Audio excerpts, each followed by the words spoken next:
Donc ici, je vais vous montrer comment changer les propriétés des photos pour être en mesure de faire une fusion et aller chercher des tags qu'on va mettre à l'intérieur des photos à partir du gabarit d'inspection. Donc pour commencer, je vais aller ouvrir le gabarit d'inspection à l'intérieur du rapport ici. Pour notre cas, je vais aller l'ouvrir dans l'application. Donc je vais ouvrir Excel directement dans l'application. Une fois que c'est ouvert, en fait, je vais l'agrandir au maximum ici. Là.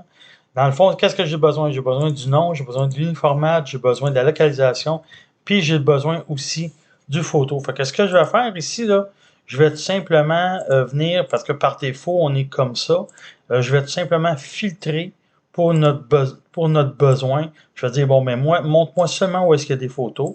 Fait que déjà là, ça vient de réduire mes choses. Et par la suite, je vais m'amuser à masquer des colonnes. Donc, je vais masquer cette colonne.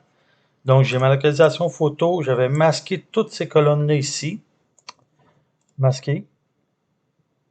Et voilà. Fait que ici, lorsque je me tasse vers la droite, là, je suis en mesure de voir mes 4 informations que j'ai de besoin.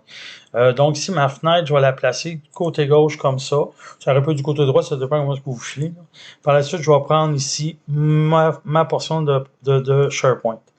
Je vais aller chercher mes photos sélectionnées. Ici, bon, je vais être en mesure de retrouver CFMP33. Je devrais le retrouver là-dedans quelque part. Fait que à partir de là, c'est ça que je vais lui donner propriété. C'est-à-dire, je vais dire c'est une dalle inférieure avec cette catégorie de format-là, sa localisation, etc. Que c'est bien important ici en partant qu'il n'y ait pas de faute, que ça va régler bien des problèmes en partant. Là. Fait que lorsque j'arrive à cet endroit-là, je vais changer ma miniature pour en mode liste. Et voilà, c'est parti. C'est là que ça va. Oui, je retourne, mode liste. Là, voilà, c'est là que c'est là que je m'amuse. Fait que je vais simplement jouer avec ma largeur de colonne pour rendre ça plus simple. Pour commencer, ici dans le bâtiment, je suis dans la phase 1960, que ça va être à moi d'aller déterminer les photos qui font partie de la phase bâtiment et les photos qui font partie de la phase 1960. Fait que dans un exemple ici, CFMP 33, CFMP 34. Donc ici, je vais m'en aller à CFMP 33 et 34. Là, ce que je vais faire ici, là, ça a l'air tout le temps compliqué à travailler là-dedans, mais ce que je vais faire, je vais m'en aller, puis je vais dire modifier en mode grille. Donc, je pèse les 3 petits points et modifier en mode grille. Lorsque je suis en mode grille, je vais pouvoir écrire directement là-dedans, puis ça va se faire assez aisément. Donc, CFMP 33 et CFMP 34. Fait que je vais aller les chercher, 33 et 34. Donc, c'est ici. Fait que mon bâtiment, ça se trouve être la phase 1960. Par la suite, j'ai mon actif. Mon actif, c'est ma dalle inférieure. Donc, je peux faire tout simplement des CTRL-C. Je m'en viens ici, CTRL-V. Ça va régler le problème. Mon uniformat, la même chose. CTRL-C, je m'en viens ici, CTRL-V. Et je termine avec mon emplacement, CTRL-C. Je m'en viens ici, CTRL-V. Et voilà, c'est fait. Fait que là, ce que je peux mettre en surveillance ces 3 trucs-là ici. Je vais me torser un petit peu vers la droite. Et je peux descendre tout simplement pour faire mon F34 qui est exactement pareil. Fait que j'ai déjà tagué 2 photos. Fait que je continue la même chose. Là, ici, je suis rendu au perron. Donc, encore une fois, le perron, on le sait que ça fait partie de la phase 1960. Donc, c'est FMP 4, 5, après ça 40, 41. Fait qu'on va monter en haut. C'est FMP 4 et 5. Donc, je vais descendre ici. C'est FMP 4, 40, 41. Donc, ça fait qu'il va me rester 5 à aller taguer par la suite. Même principe. C'est FMP4. Bâtiment, c'est la phase 1960. Fait qu'encore une fois, on essaie de l'écrire correctement aussi.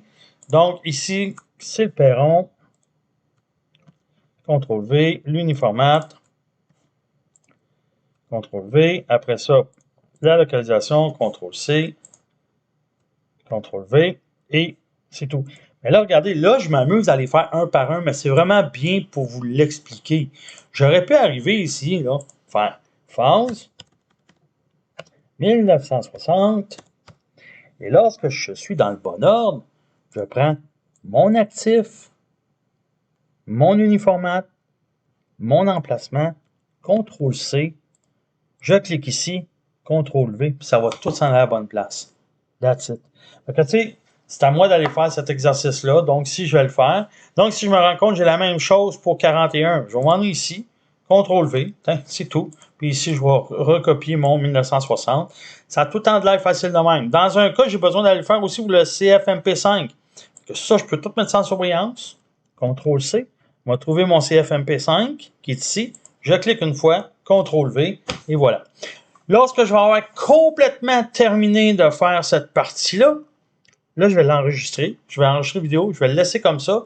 Mais ça, il faut que le faire tout partout. Je vais vous faire une autre vidéo pour vous montrer qu'est-ce que je fais avec ces informations-là, puis où est-ce qu'on s'est rendu lorsque ça va être terminé.